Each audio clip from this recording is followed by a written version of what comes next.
Before we begin, if you enjoy high-stakes sci-fi where humanity is underestimated and the galaxy pays for it, hit like, subscribe for more HFY stories, and drop a comment guessing whether the pirates survive this encounter. Your support helps this story reach more listeners. The pirate boarding clamps bit into the hull with a sound like snapping teeth, and the small courier vessel shuddered as if it already understood what had claimed it. Ethan Cole felt the vibration through the deck plates beneath his boots and exhaled slowly, steadying his pulse. Panic would have been reasonable. He chose awareness instead. Red emergency lights washed the narrow corridor in warning tones.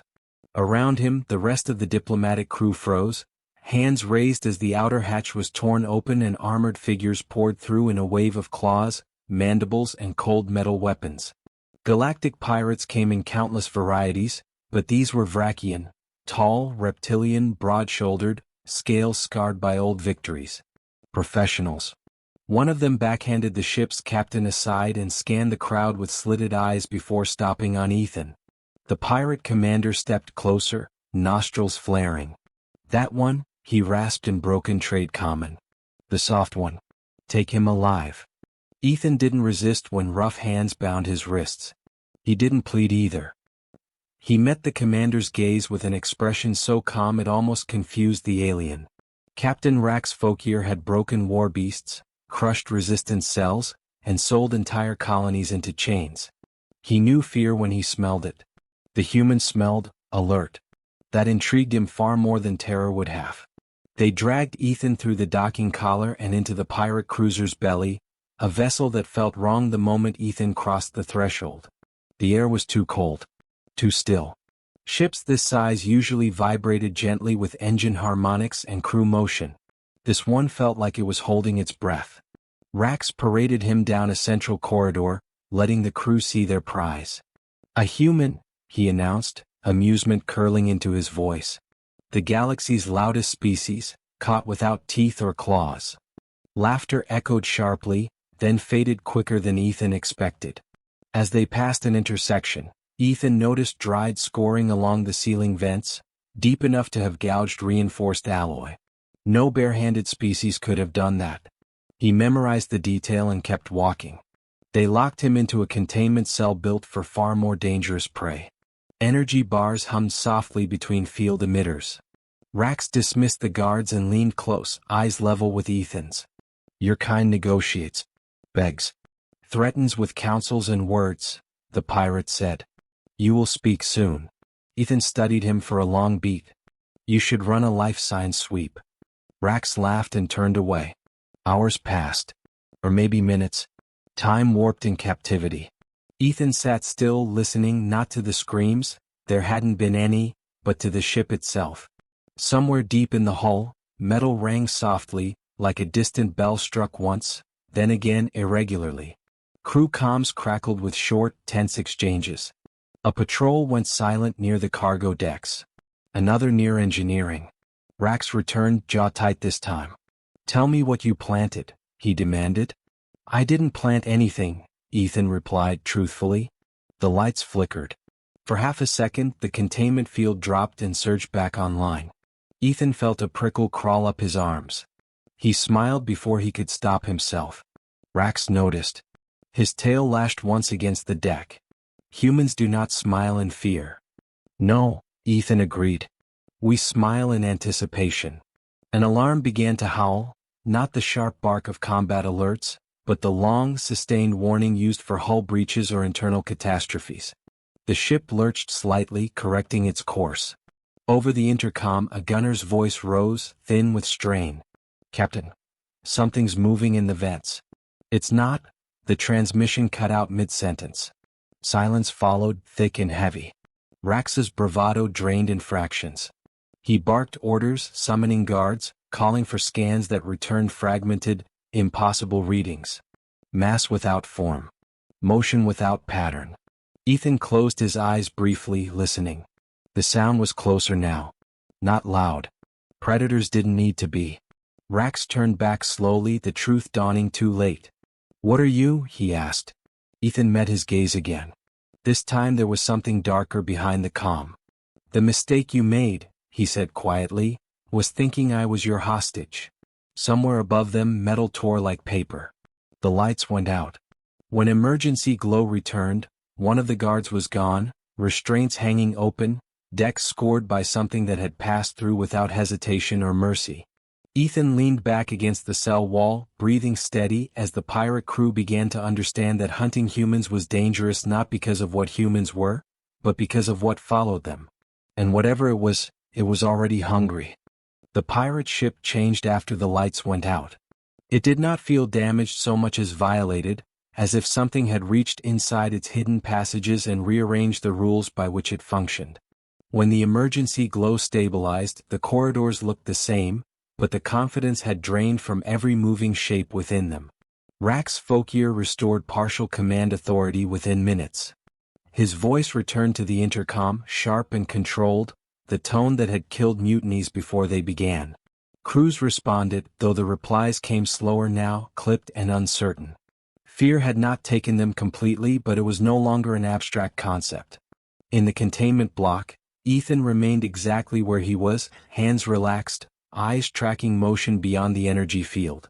The guard detail had doubled, weapons trained inward and outward at once, uncertain which direction the real threat would come from.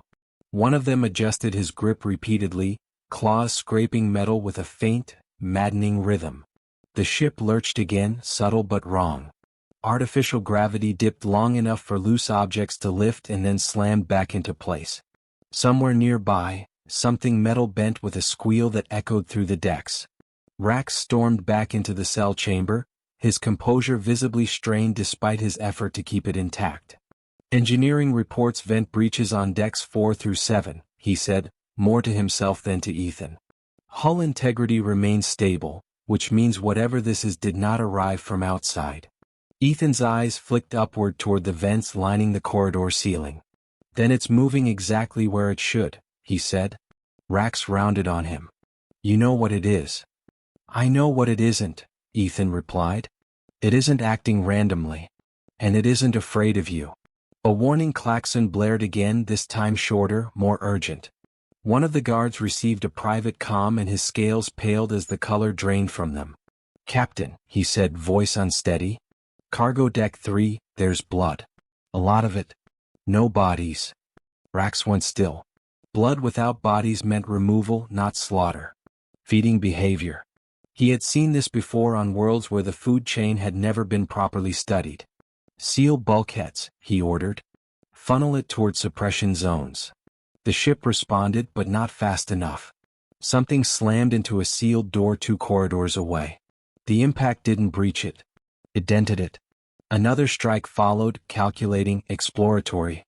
Then the sound stopped entirely. Silence returned, worse than the noise had been. Ethan let out a slow breath. If you'd like advice, he said, now would be the time to ask. Rax stared at him with naked resentment. Pride warred with survival. Finally, survival won. Speak. You already lost control the moment you brought me aboard, Ethan said evenly. This ship was never meant to be confined. Too many crawl spaces. Too many blind angles.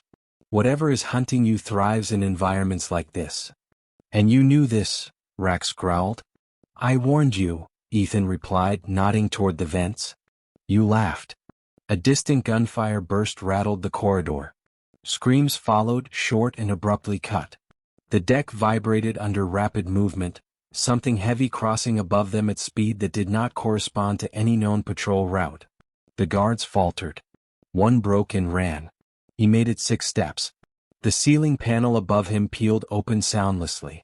Something pale and massive dropped down in a blur, struck once, and vanished back upward through the same space before gravity had time to register what it had taken. Blood splashed the floor in a spreading arc. No one moved. Rax had fought creatures half again his size and watched armies burn, but the efficiency of that single motion chilled him in a way brute force never had. There had been no roar. No pause for dominance display. Just function. You don't command it, Rax said finally. No, Ethan agreed. I travel with people who understand it. Rax's eyes widened. People. As if summoned by the word, the ship's internal channel crackled to life, and a human voice broke through the static. Calm, level, and very close. Ethan, if you can hear me, stay put. The ship is no longer secure. Ethan smiled, small and genuine this time. Took you long enough, Kale? Rax turned slowly toward the speaker grill, dread settling deep in his chest as understanding at last clicked into place. The human in the cell wasn't the threat they had captured. He was the anchor. And whatever was tearing his crew apart was not alone. The voice on the intercom did not raise its volume, yet it carried authority that cut through the chaos like a blade. Captain Fauquier, it said evenly, call off any remaining patrols near the vent network. You're only feeding it faster. Rax flexed his claws, fury and fear tangling in his chest. You speak as if you own my ship. No, the human voice replied. I speak as someone who warned you not to take ours. Ethan shifted closer to the containment field, eyes tracking the ceiling as faint vibrations rippled through the metal. Kale, he said, voice low. Give him the short version. A pause followed, not hesitation but calculation. The organism aboard your vessel is designated Gravemaw, Kale said. It originated on a high-density death world where apex status is temporary and mistakes are fatal. It is not controlled. It is conditioned. Rax swallowed. Conditioned to kill. Conditioned to hunt, Kale corrected. There's a difference. As if on cue, the ship's sensors finally resolved something substantial. A mass reading bloomed across multiple decks simultaneously, stretching and collapsing, never remaining still long enough to target. Weapons fire tracked it briefly before losing lock.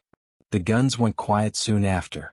Ethan listened to the cadence of distant impacts, each one deliberate. It's mapping you, he said. Learning who runs. Learning who hesitates. Rax slammed a claw against the bulkhead. Release me the human. Now. Kale's voice sharpened. If he leaves that cell before the ship is stabilized, your survival probability drops to near zero. Gravemaw recognizes him as non-threat. That courtesy does not extend to you. The lights flared again, plunging the block into near darkness.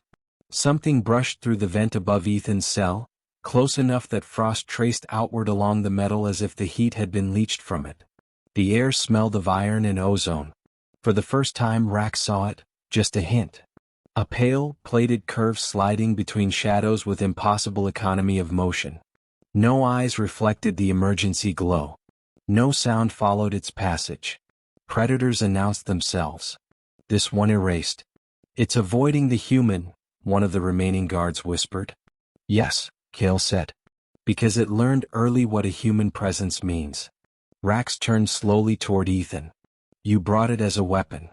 Ethan shook his head. We never bring weapons like this. We bring solutions. The ship screamed somewhere deep inside itself as a structural brace failed.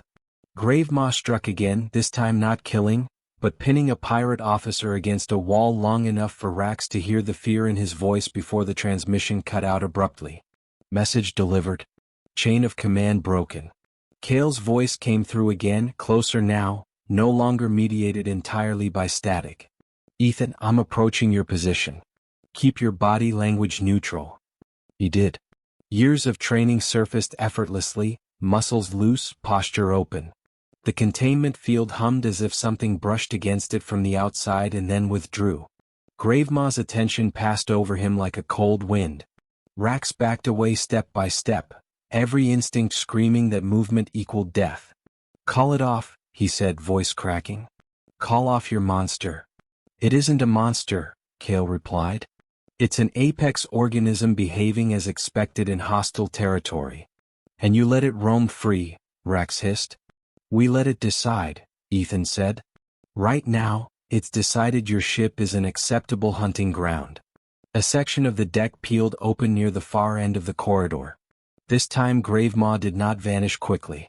It lingered, half visible, body impossibly large now that it had nowhere to compress itself. Limbs unfolded with unsettling grace, each joint aligned for leverage and speed rather than intimidation. Rax dropped to his knees without realizing he had done so. Clicking vibrations rippled through the air, low and resonant. Not a roar. A signal. Kale stepped into view at the corridor's far end, weapon lowered, eyes never leaving the creature. He raised one hand slowly, fingers spread in a gesture that mirrored Ethan's posture. The vibration ceased. Gravemaw withdrew into the ceiling as fluidly as it had emerged, leaving behind silence and the unmistakable understanding that it could return at any moment from any direction. Cale reached the containment controls and shut them down manually. The field dissipated. Ethan stepped free without urgency, rolling his shoulders once. Rax stared at the two men standing calmly where his crew had died screaming. "You could have destroyed us in minutes," he said hoarsely. Cale met his gaze. "We're still deciding if we need to." The ship drifted silently now, power stabilized under systems Cale had already begun overriding. Outside no help would come. Inside, the Predator waited, patient and alert. Ethan glanced up at the vents one last time. "He thinks the hunt's almost over," he said quietly. Somewhere above them, something shifted as if in agreement. The real judgment was about to begin. Fear changed the pirates faster than any weapon ever could. Once hunters, they became obstacles, scattering through corridors stripped of cohesion, abandoning fire teams and posts in favor of survival instinct. Ethan and Cale moved through the ship as though the chaos curved around them, men shaped by environments far deadlier than the steel shell. Cale sealed the corridor behind them with a precise series of commands, locking bulkheads to divide the remaining crew into isolated clusters. "Gravemaw prefers efficiency," he said evenly. "Isolation increases it." Ethan nodded. "Then we don't interfere." They advanced toward the bridge, boots echoing in the dim light. The air carried the heavy scent of blood and coolant, and beneath it all, the faint ozone tang that followed Gravemaw's passage. The Predator remained unseen, but its influence pressed against every surface, turning the ship into a narrowing trap. Rax Fokir stayed ahead of them, flanked by the last of his officers.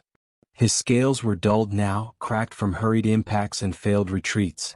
Pride radiated from him still, defiant even in collapse, but the certainty that had once defined him was gone. The bridge doors sealed just as Cale reached them. Rax's voice burst through the intercom, edged with desperation masked as authority. "Human, you value life. I offer terms." Ethan stepped closer to the panel. "You had terms when you took us," he replied. "You chose not to use them." Weapons fire erupted above them as another pirate squad encountered Gravemaw near the bridge access vents. The battle lasted seconds. Ethan listened without flinching as it ended. Rax's breathing grew audible over the channel. "Credits. Safe passage. Intelligence on every trade route we've plundered." Cale leaned against the wall, watching the ceiling with measured focus. "You're negotiating for relevance," he said. "You don't have it." Silence swallowed the bridge channel for a beat. Then Rax spoke again, voice low, personal. "Call it back. I will give you the ship." Ethan closed his eyes briefly, steadying himself. "You already did." The lights shifted to battle-hardened crimson as Gravemaw finally arrived in force. The bridge ceiling buckled inward, metal folding rather than breaking as mass pressed through with surgical restraint. Crew members screamed and scrambled between consoles. Rax did not run. Gravemaw emerged fully this time, filling the bridge with its presence. It did not lunge or roar. It simply advanced, each movement measured, purposeful. The pirate's weapons sparked harmlessly against its hide, rounds deflecting or embedding without slowing it. Rax squared his shoulders and faced it, refusing to turn away from death. For an instant Ethan respected that. Then Ethan raised his hand. Gravemaw halted. Every pirate froze with it. Cale's eyes flicked briefly to Ethan, then back to the creature. Ethan didn't look away from Rax. "This is as far as your story goes," he said. "What happens next exists because of the choices you made." Rax's gaze darted between man and monster. "Then finish it," he snarled. "Or prove you're as cruel as the rest of us." Ethan lowered his hand. Gravemaw surged once, precise and final. Rax's death was swift, almost merciful, his body pinned and broken before pain had time to bloom. The remaining pirates collapsed, weapons clattering uselessly to the deck. Cale stepped forward as Gravemaw withdrew, reabsorbing itself into the vessel's hidden arteries. "Secure the bridge," he said into his wrist. Automated systems responded instantly, obeying a command hierarchy they had never known was compromised. Within minutes, life signs aboard the ship stabilized. Reduced. Contained. No longer hostile. Ethan exhaled slowly, the tension easing out of his shoulders. He looked at the shattered bridge, at the frozen expressions of creatures who had once believed themselves untouchable. "Send the package," he said. Kale nodded and triggered a priority broadcast. "Pirate vessel neutralized. Apex asset secure. Coordinates transmitting now." The message leaped into the void, unencrypted, a deliberate act. It was not a call for help. It was a warning. Outside the hull, distant sensor pings began to appear. Listening ears. Curious watchers. Ethan glanced upward, sensing movement in places the eye could not track. Gravemaw was still there, patient, aware, ready if needed.